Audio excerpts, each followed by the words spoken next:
Moi, j'ai regardé votre documentaire et je vais juste vous raconter une histoire qui est dans votre documentaire et qui m'a marqué. C'est l'histoire d'un médicament qui s'appelle l'Avastin. L'Avastin, c'est un médicament contre le cancer. Et puis un jour, un médecin s'aperçoit que ce médicament est aussi efficace pour lutter contre une autre maladie des yeux, la DMLA, qui est une maladie assez commune. Et le problème pour les industries pharmaceutiques à ce moment-là, c'est que l'Avastin, ça coûte pas très cher. Ça coûte $50 le traitement sur le mois. Alors on a un marché énorme qui s'ouvre, et puis on a un médicament sur lequel on ne va pas pouvoir faire un profit énorme. Alors qu'est-ce qu'on fait?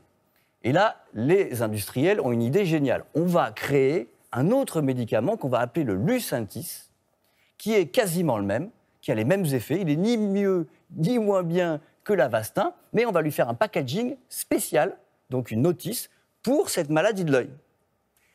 Et ça marche.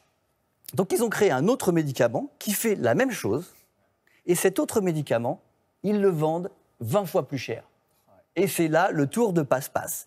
Alors on se dit, ça c'est pas possible qu'en France, il n'y ait pas quelqu'un dans les autorités sanitaires qui dise « hop, on a un médicament qui vaut 20 fois moins cher, on va prendre celui-là, et puis c'est tout ».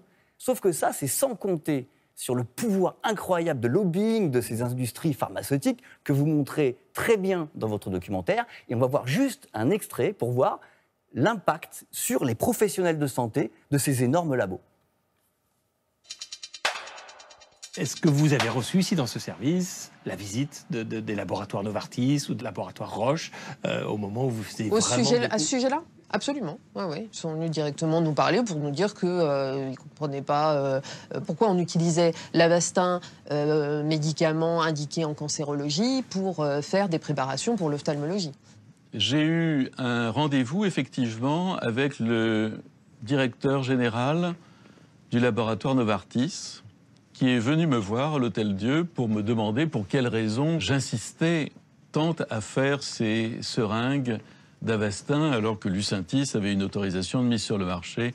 Donc je lui ai expliqué mes motivations, qui sont des motivations de service public, de service aux patients, d'économie également de la santé. Le contenu de la conversation était essentiellement orienté sur la mise en danger des patients. La difficulté, me disait-il, était que vous n'êtes pas dans l'autorisation de mise sur le marché et nous avons eu une conversation courtoise et nous nous sommes quittés sur la base de « bon, vous restez sur votre position, tant pis pour vous », me disait-il. Et puis, je disais « bon, vous restez sur la vôtre, probablement tant mieux pour vous, mais voilà, on s'en tient là ». Mais est-ce que Novartis et Roche, donc les deux labos, s'en sont tenus là? Qui a gagné ce bras de fer finalement? Alors, ils ont gagné très longtemps, et un peu partout dans le monde, aux États-Unis, en Europe. Novartis, Roche sont les deux plus grands laboratoires mondiaux. On ne parle pas de petits laboratoires.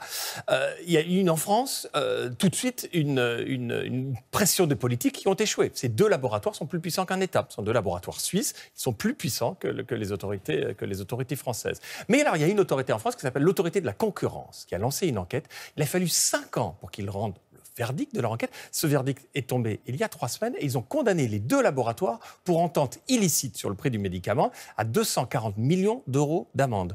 Ça paraît beaucoup d'argent, 240 millions d'amende. La question que j'allais poser, pour c'est ces laboratoires, beaucoup. Pour ces laboratoires, c'est très peu. C'est extrêmement peu. Entre-temps, pendant des années, ils ont imposé à notre sécurité sociale, à nos impôts. C'est une maladie très grave, la DMLA. On peut perdre la vue. Elle touche de très nombreux Français plutôt âgés. Ils ont gagné énormément d'argent entre-temps. Donc là, la sanction est très importante, mais elle vient beaucoup trop tard.